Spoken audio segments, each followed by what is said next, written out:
Okay hello दोस्तों। अब हम अपने नेक्स्ट पैटर्न का डीआई जो बार ग्राफ होता है उसको डिस्कस करेंगे। ठीक है, तो जैसे पूरे डीआई में मैं बस आपको एक ही चीज सिखा रहा हूं कि आपको डीआई की कैलकुलेशन करने के लिए आपको अर्थमेटिक के बेसिक परसेंटेज रेशियो और उनकी एप्लीकेशन आनी चाहिए। कैलकुलेशन को आसान बनाने के लिए आपको चारों टूल्स यूज करने हैं। आपको अप्रोक्सीमेशन भी लगाना है, आपको डिजिटल सम भी लगाना है, आपको यूनिट डिजिट भी लगाना है और आपको डिविजिबिलिटी रूल भी लगाना है। ठीक है, तो आपको चारों के चारों मेथड लगाने हैं। कैलकुलेशन को आसान बनाने के लिए डाटा को ओवर सिंप्लीफाइड बिल्कुल भी ना करें। जैसे कि लिखा हुआ है, तो ये जैसे लिखा हुआ है 871/693, तो कुछ स्टूडेंट क्या करते हैं कि 871 को 900 बना लेते हैं और 693 को 700 बना लेते हैं और डिवाइड कर देते हैं। ऐसे डाटा में बहुत ज्यादा चेंज आ जाता है। आपको इतना भी ओवर सिंप्लीफाइड नहीं करना है। ठीक है, हालांकि आपको वैल्यू को अप्रोक्सीमेट लेके कैलकुलेशन की जा सकती है, लेकिन ओवर सिंप्लीफाइड करने की कोशिश बिल्कुल भी ना करें। और देखिए, जैसे 5 सवाल आपके डीआई में आ रहे हैं, तो उसमें से 3 सवाल मॉडरेट होते हैं, इजी होते हैं, 2 ही सवाल उसमें अच्छे लेवल के होते हैं। तो ऐसा कि आप जिनमें ज्यादा कैलकुलेशन है, ज्यादा डिफिकल्ट क्वेश्चन है, उसके चक्कर में अपना बहुत ज्यादा समय बर्बाद ना करें। जो इजी क्वेश्चन है उसको पहले पिक करें। ठीक है, चल तो जैसे मैं आपके सामने सिंपल सा डिस्कस करूंगा, बहुत ही आसान सा है और इसी लेवल की डीआई आपके पेपर में आती है। इससे बहुत ज्यादा हाई लेवल की डीआई नहीं पूछी जाती है एसएससी सीजीएल में। ये आपके सामने बार चार्ट है, तो बार चार्ट इस टाइप का होता है। जैसे कि आप समझ सकते हैं कि यहाँ पे इस टाइप से कुछ आंकड़े दिए जाते हैं और उस आंकड़ों को इस तरीके से बार्स द्वारा दिखाया जाता है। जैसे सबसे पहले पढ़ेंगे क्या दिया हुआ डायरेक्शन में, the bar chart given below shows the sales of 3 types of car automotive industry over 4 years. तो यहां पे 4 सालों का डाटा दिखाया गया, 2009, 2010, 2011, 2012। ठीक है, और यहां पे 3 टाइप की कार की सेल दिखाई गई है। एक तो है तुम्हारी हैचबैक है, जो ब्लू कलर में वो हैचबैक है, जो येलो कलर में वो शेडान है, और जो पता नहीं कौन से कलर में है वो एसयूवी है। ठीक है, चल तो यहां पे 3 टाइप की कार्स का डाटा दिखाया गया है, उनकी सेलिंग दिखाई गई है। All the sales figure have been shown in terms of 000 units. ये जितनी भी फिगर्स हैं, जितनी भी सेलिंग है, उनके आगे आपको 3 जीरो और चिपका देनी है, तब एक्चुअल फिगर आएगी। ठीक है, क्लियर है। जैसे 500 लिखा हुआ है यहाँ पे, तो इसके आगे 3 जीरो चिपका दीजिए, तो टोटल इतने यूनिट्स कार सेल हुई है। ठीक है, सिंपल है, सभी को बात समझ में आई। तो देखिए बहुत सिंपल सा है। ठीक है, आपको यहाँ पे 4 सालों का डाटा दिखाया गया, 3 कारों की सेलिंग दिखाई गई है, हैचबैक ब्लू कलर है, सेडान है और एसयूवी है, और यहाँ पे डाटा आपके इस तरीके से दिखाया गया। क्लियर है, सभी को समझ में आ गया होगा। तो आपको इस तरीके से रीड करना है। ठीक, चलिए अब पहले क्वेश्चन पे आ जाते हैं। Which of the following type of car has the highest increase in sales from 2009 to 2012। कौन सी ऐसी कार है जो हाईएस्ट इंक्रीज हुआ, जिसकी सेल में सन 2009 से 2012 के बीच में, सन 2009 से 2012 के बीच में ऐसी कौन सी कार है जिसमें हाईएस्ट इंक्रीज हुआ है सेलिंग में। तो देखते ही पता चल गया, ये है तुम्हारी थर्ड वाली, तो यानी कि ये तुम्हारा एसयूवी आंसर आ गया, बस खत्म। ठीक है, इसमें तो कुछ करना ही नहीं था। ये हाईएस्ट इंक्रीज या डिक्रीज वाला सवाल जरूर देखने को मिलता है बार ग्राफ के केस में। बार ग्राफ पे तो आता ही आता है पक्का। क्लियर है। देखिए ये सन 2009 के डाटा है, सन 2012 के डाटा है। इसमें हैचबैक जो है तुम्हारी 500 यूनिट सेल हुई थी, 500 यूनिट मान लेते हैं, 800 यूनिट। तो टोटल इंक्रीमेंट जो देखेंगे आप 300 का, वो 300 का। अगर मैं सेडान की बात करूं तो ये 450 यूनिट सेल हुई, तुम्हारी 625 सेल हुई। तो टोटल इंक्रीमेंट तुम्हारा कितने का हुआ, 150 + 25 175 का। यहां पे देखेंगे तो ये 150 सेल हुई, 750, तो टोटल इंक्रीमेंट कितने का हुआ, 600 का। तो जाहिर सी बात है कि सबसे ज्यादा जो इंक्रीजमेंट हुआ है वो कार एसयूवी की सेल में हुआ है। तो यही आपका आंसर हो जाएगा, सिंपल सा। ठीक है, एक्चुअली में बार ग्राफ पढ़ने का तरीका ये है कि अगर मैं 2009 के लिए बात कर रहा हूं, मैं कार हैचबैक के लिए बात कर रहा हूं, तो कितना दिखाई दे रहा है लिमिट, मैक्सिमम लिमिट क्या है, 500। मतलब सन 2009 में हैचबैक की 500 यूनिट सेल हुई, सेडान की 450 यूनिट सेल हुई और एसयूवी की 150 यूनिट सेल हुई। ठीक है, क्लियर है, सिंपल सी बात थी। तो आपको इस टाइप के क्वेश्चन में कुछ नहीं करना होता, जहां पे आपको मैक्सिमम गैप दिखे। भाई आपको मैक्सिमम गैप जो दिख रहा है, वो मैक्सिमम गैप आपको एसयूवी के केस में ही दिख रहा था, मतलब यही आपका आंसर है, आपको चेक करने की जरूरत ही नहीं है। ठीक है, चलिए अगला क्वेश्चन। ओके, ये क्वेश्चन है, what is the simple annual growth rate in percentage in the sale of SUV from 2009 to 2012।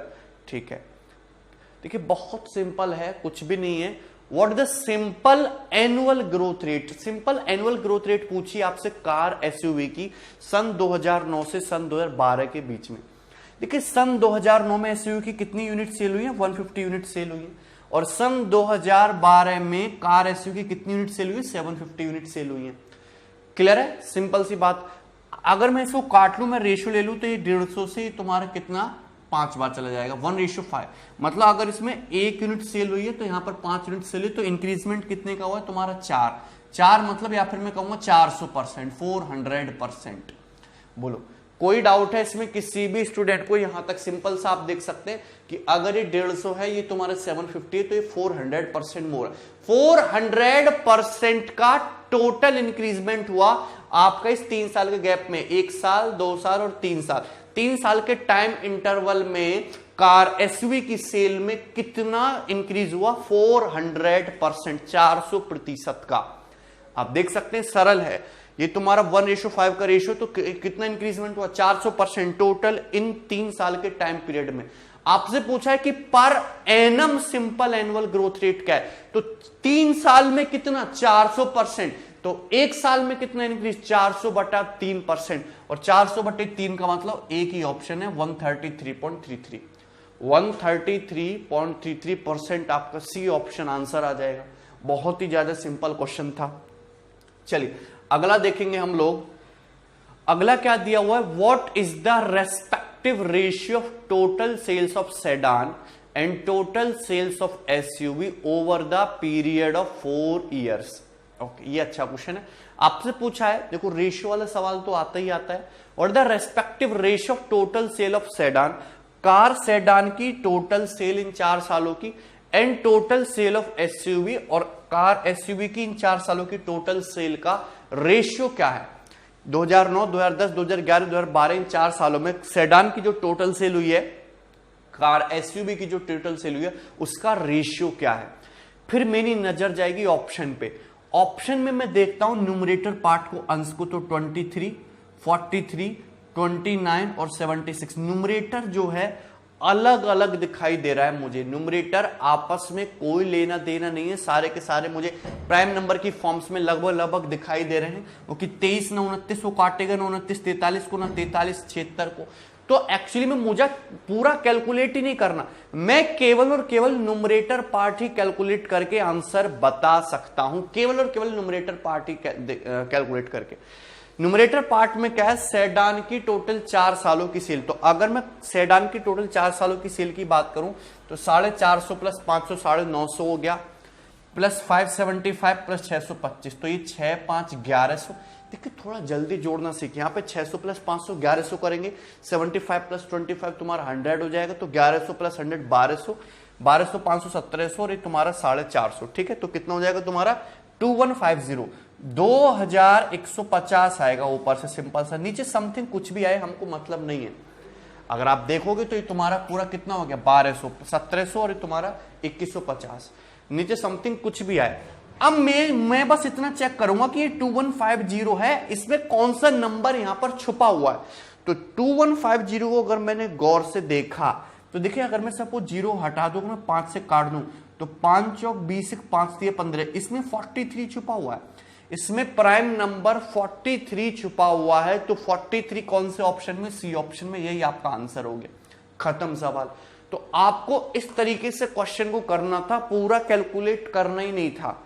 ठीक है, तो अभी तक डीआई बहुत ज्यादा सिंपल है और इसी तरीके से आपको अप्रोच करना। आप खुद से ही अपनी कैलकुलेशन को बढ़ाते हो, जहां पे कैलकुलेशन नहीं करनी आप वहां पे कैलकुलेशन करते हो, जहां पे करनी होती है आप उसको गलत करते हो। ठीक है, वहां पे कम करने की कोशिश करते हो। चलिए आगे देखेंगे।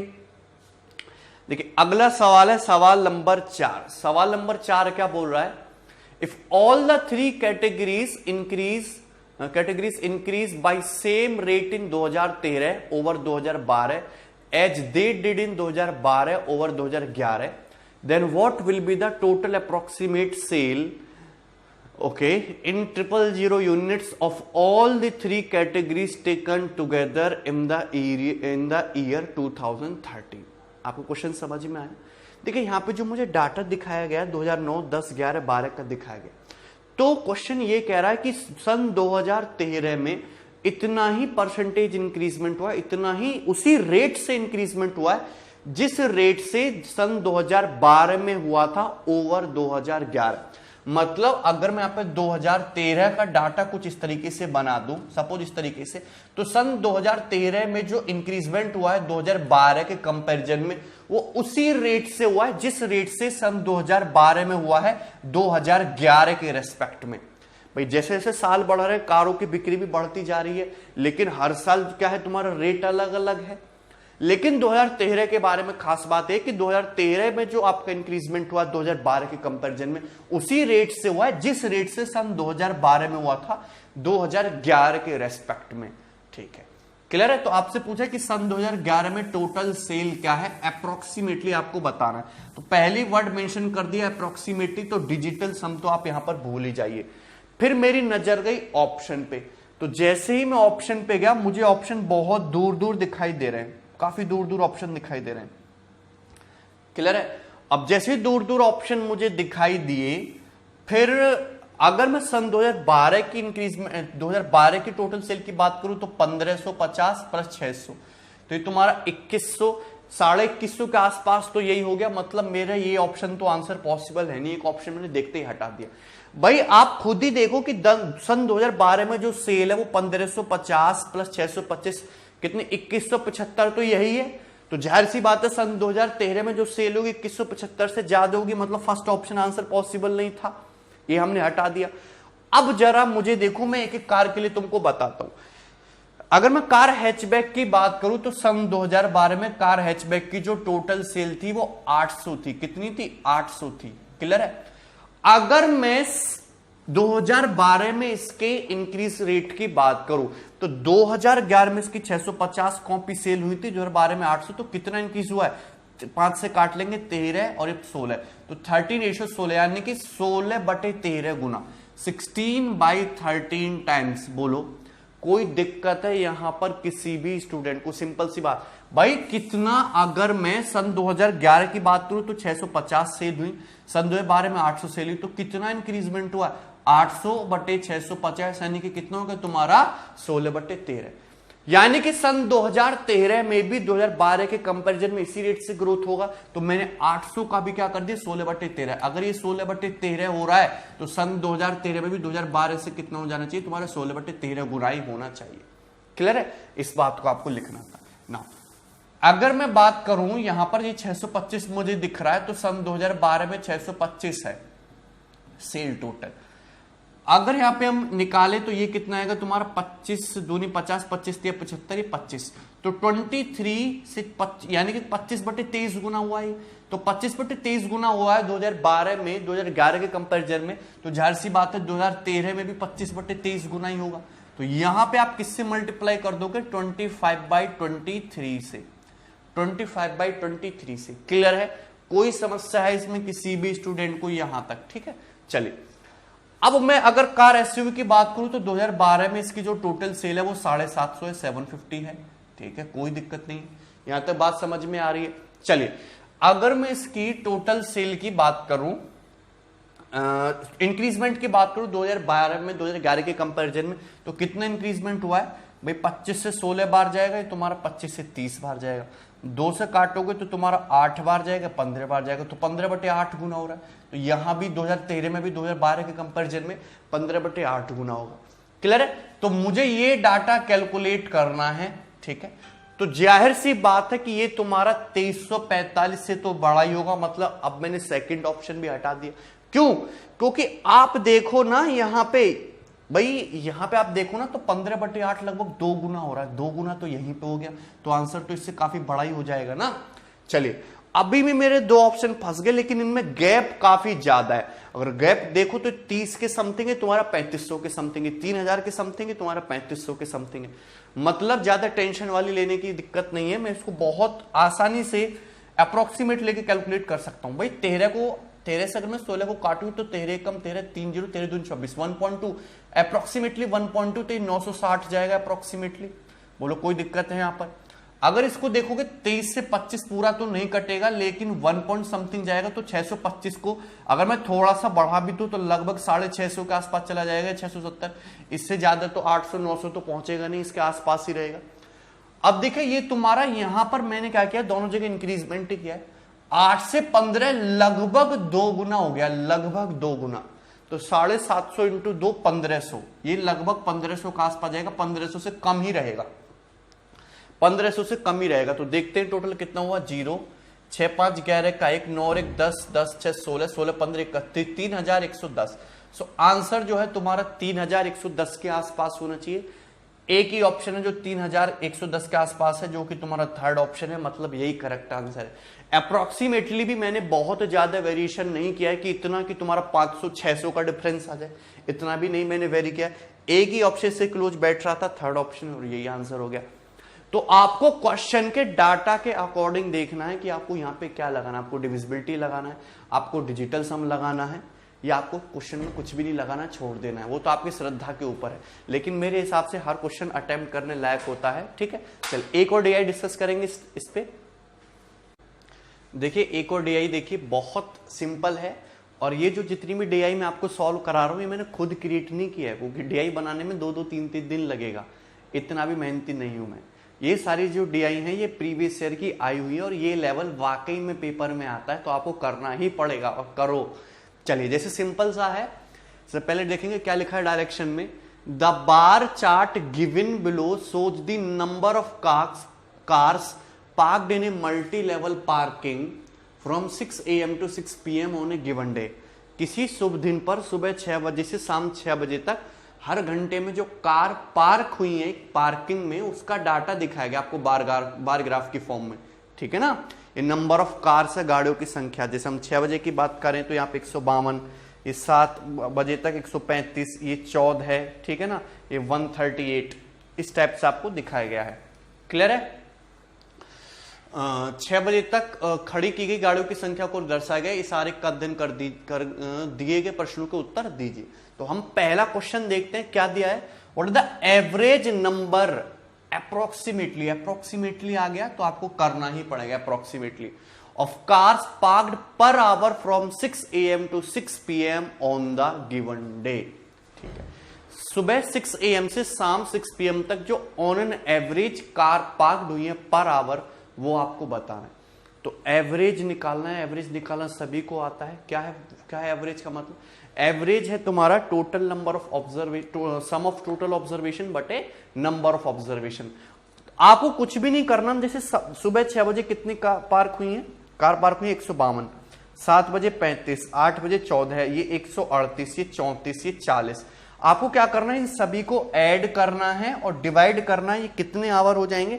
सुबह 6 बजे से शाम 6 बजे तक टोटल 13 आवर्स हो जाएंगे। तो आपको 13 से डिवाइड करना है। क्लियर है? देखिए सिंपल सी बात है, कोई दिक्कत इसमें किसी भी स्टूडेंट को यहां तक। अब मुझे क्या करना है, एवरेज निकाल लेके इन सभी का क्या निकालना है, सम निकालना है। सम निकालोगे 13 से डिवाइड कर दोगे तो आपका एवरेज आ जाएगा। अब मेरे पास दो तरीके हैं यहां पे, या तो मैं क्या निकालू, कोई एवरेज एज्यूम कर लू, लाइक सपोज मैं 100 मान लू, फिर मैं उससे डेविएशन से निकालू, लेकिन वो और ज्यादा कैलकुलेटिव हो जाएगा। मैंने आपको सिखाया है एवरेज में डेविएशन से कैसे करना है कि आप 100 मान लोगे, फिर 100 से एवरेज से डेविएशन देख लीजिए, लेकिन वो और कैलकुलेटिव हो जाएगा। ज्यादा शॉर्टकट के चक्कर में भी ना पड़े, कभी कभी बेसिक और आपकी फास्ट कैलकुलेशन ही आपके साथ आती है। कुछ मत कीजिए, सीधे सीधे सारे डाटाज को ऐड कर दीजिए। ऐड करना है और 13 से डिवाइड करना है, एवरेज आ जाएगा। देखिए ऐड करेंगे तो 5 2 7 4 11 8 19 4 23 5 28 3 31 8 39 2 41 3 44 और 6 50 की 0। ठीक है, हासिल लगे 5 5 5 10 3 13 1 14 3 17 3 20 4 24 3 27 5 32 6 38 6 44 1 45 45 7 कितना हो जाएगा तुम्हारा ये 52 और 52 और 9 कितना हो जाएगा तुम्हारा 61। एक हासिल लगा 6 6 1 7 1 8 1 9 और 1 10 1 11 1 1 1 0। तो ज्यादा इजीली निकल गया कि नहीं, बताओ कोई दिक्कत? आपको कुछ भी नहीं करा, मैंने सिंपल सा सारे डाटाज को ऐड कर दिया। तो मैं ये कह सकता हूं कि सुबह 6 बजे से शाम 6 बजे तक जो टोटल कार पार्क हुई हैं वो 1110 है। सुबह 6 बजे से शाम के 6 बजे तक जो टोटल कार पार्क हुई है वो 1110 है। आपको निकालना है कि on an average per hour कितनी कार पार्क हुई है। तो कुछ भी नहीं करना, आपको इसको डिवाइड कर देना भैया किससे, 13 से, ठीक है ना, क्योंकि टोटल 13 आवर्स हो जाएंगे। 1 2 3 4 5 6 7 8 9 10 11 12 13 13 हो जाएगा टोटल। तो 13 8 104 कितना बच जाएगा तुम्हारे 6, तो 13 चौका 52 यानी कि 84 के आसपास ये आ गया तुम्हारा सेकंड ऑप्शन बी, ठीक है ना। 13 8 104 कितना बच जाएगा तुम्हारा 6 और 13 पंजे 65, अप्रोक्सीमेटली 85 के आसपास जाएगा, जो कि तुम्हारा एक ही ऑप्शन है। तो इस तरीके से आपको क्वेश्चन को करना, आपको क्वेश्चन को देख के समझना पड़ेगा कि कैसे किया जाए। जैसे कि अगला सवाल है, सवाल number 6, at what time the percentage change in the number of parked cars is the maximum. किस समय जो है, जो परसेंटेज चेंज जो है कार पार्क्ड में वो मैक्सिमम है। परसेंटेज चेंज्ड पूछा है, चाहे वो लेस हो चाहे मोर हो, परसेंटेज चेंज पूछा है, तो लेस भी हो सकता है मोर भी हो सकता है। तो किस टाइम वो मैक्सिमम होगा। आपके सामने दिखाई दे रहे 4 ऑप्शन, तो मैं केवल और केवल इन्हीं 4 ऑप्शन पे फोकस करूंगा, बाकी पूरा डाटा मुझे चेक करने की जरूरत नहीं है। केवल इन 4 ऑप्शन पे चेक कर लो कि कहां पे आपको परसेंटेज चेंज मैक्सिमम दिखाई दे रहा है। अगर मैं 9 बजे से 10 बजे तक की बात करता हूं तो 138 से तुम्हारा 134 हो गया, डिक्रीज हो गया, ठीक है। फिर उसके बाद हम देखते हैं 12 बजे से 1 बजे तक, तो 12 बजे से 1 बजे तक यानी कि 35 से 150 हो गया, ये तुम्हारा इंक्रीजमेंट हो गया, ठीक है। 8 बजे से 9 बजे तक यानी कि 14 से तुम्हारा 138, ये तुम्हारा इंक्रीजमेंट हो गया, 8 बजे से 9 बजे तक। फिर उसके बाद डी ऑप्शन देखते हैं 6 बजे से 7 बजे तक, तो 6 बजे से 7 बजे तक ये तुम्हारा डिक्रीजमेंट हो गया 152 से 35। आंसर आ गया देखते ही 8 AM to 9 AM, C option इस क्वेश्चन का सही आंसर है। बताओ, बस क्योंकि मुझे इतना ही डाटा देखना था, ज्यादा चेक करने की जरूरत ही नहीं है। क्लियर है। अब जरा मुझे गौर से बताओ, मुझे गौर से बताओ कि यहां पे 152 से तुम्हारा 35 हो गया। अगर मैं 152 से अगर मैं 35 करता हूं तो ये लेस हो गया तुम्हारा लगभग। अगर ये तुम्हारा 100 भी लेस हुआ, देखिए इतना सब कुछ देखने की जरूरत है नहीं, इसमें आप देखोगे तो सबसे ज्यादा 14 था और ये तुम्हारा कितना है 138। 14 से 138 यानी कि आप खुद ही देख सकते हो कि 10 गुना हो गया भाई। 14 से 138 अगर आप यहां पर देखो 8 बजे से 10 बजे तक ये 14 था और 8 बजे कितनी कार पार्क हुई 14, और 9 बजे कितनी पार्क हुई 138, यानी कि 14 से अगर मैं 138 देखूं तो लगभग 10 गुना हो गया। 14 दूसरा 140, लगभग 10 गुना हो गया। तो परसेंटेज चेंज कितना है 900% का आया कि नहीं। परसेंटेज चेंज कितने का है 900%। तो आपको नंबर में ऑब्जर्व करना आना चाहिए कि 8 बजे देखो 14 है, 9 बजे 138 है, तो लगभग 10 गुना हो गया। 10 गुना हो गया यानी कि कितना इंक्रीजमेंट होगा लगभग 900%। मुझे देखिए क्या ये 900% का चेंज है, बिल्कुल भी नहीं। यहां पे तुम्हारा 9 बजे से 10 बजे तक क्या है तुम्हारा 900% का चेंज है, बी बिल्कुल भी 900% का चेंज नहीं है। उसके बाद आपको दिया हुआ था 9 से 10 हो गया, 12 से 1 बार मुझे देखिए बताइए कि ये 900% का चेंज है, बिल्कुल भी नहीं। तो सबसे ज्यादा परसेंटेज चेंज कहां पे, यहां पे 8 से 9, खत्म। चलिए अगला क्वेश्चन हम देखेंगे। For how many hours the number of parked car is less than the average on the given day. Okay, कितने घंटों में जो नंबर ऑफ कार्स पार्क्ड है वो एवरेज से कम है। तो मैंने आपको पहले भी बताया कि डाटा जो आप निकालते हो उसको भूल मत जाया करो कि वापस से एवरेज निकालने लगो।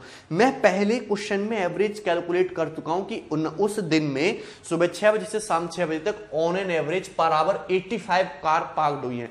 85 कार पार्क्ड हुई हैं। आपसे पूछा है कि कितने घंटे ऐसे हैं जिनमें कार जो है एवरेज से कम संख्या में पार्क हुई हैं। तो ये 1, ये 2, 3, 4, 5, 6, 7, 8, क्या आ गया तुम्हारा 8 घंटे आंसर आ गया। तो बी ऑप्शन हो गया। क्लियर है, कोई डाउट है? बाकी जो है उनमें तुम्हारा ज्यादा है। ठीक, क्लियर है, सभी को समझ में आया। अगला सवाल देखते हैं क्या दिया हुआ है। If the charges of parking are ₹50 per our, यदि पार्किंग का जो चार्ज है वो 50 रुपया पर घंटा है। What the total income from 6 AM to 6 PM on the given day. तो टोटल इनकम कितनी हुई है सुबह 6 बजे से शाम 6 बजे तक, ये आपसे पूछा गया। क्लियर है, तो ये तो सवाल काफी ज्यादा आसान हो गया, बहुत सिंपल है। अगर मुझे ये बताओ कि टोटल मैं ये डाटा पहले कैलकुलेट कर चुका हूं, अगर आप यहां पे ध्यान से देखो फर्स्ट ऑप्शन फर्स्ट क्वेश्चन में पहले ही निकाल चुका हूं कि टोटल जो कार पार्क हुई है पूरे दिन में वो 1110 है। कितनी कार पार्क हुई है? 1110। क्लियर है? और टोटल इतनी कार पार्क्ड हुई हैं और यहां पे पर घंटे का जो चार्ज है वो 50 रुपए बराबर है, तो कितना रेवेन्यू जनरेट होगा? सीधा सीधा मल्टीप्लाई कर दी 55500, यानी कि आ गया तुम्हारा फर्स्ट ऑप्शन। क्लियर है? कोई डाउट है इसमें किसी भी स्टूडेंट को? यहां तक तो बहुत सिंपल सा क्वेश्चन था, आपने चारों क्वेश्चन बड़ी आसानी से सॉल्व कर लिए। तो जो बार ग्राफ है इसमें आपको डाटा रीड करना आना चाहिए, क्वेश्चन इससे बहुत ज्यादा टिपिकल नहीं बनते हैं। ठीक, चलिए तो अभी आपका एक और बाकी रह गया लाइन ग्राफ, उसको भी डिस्कस करेंगे हम।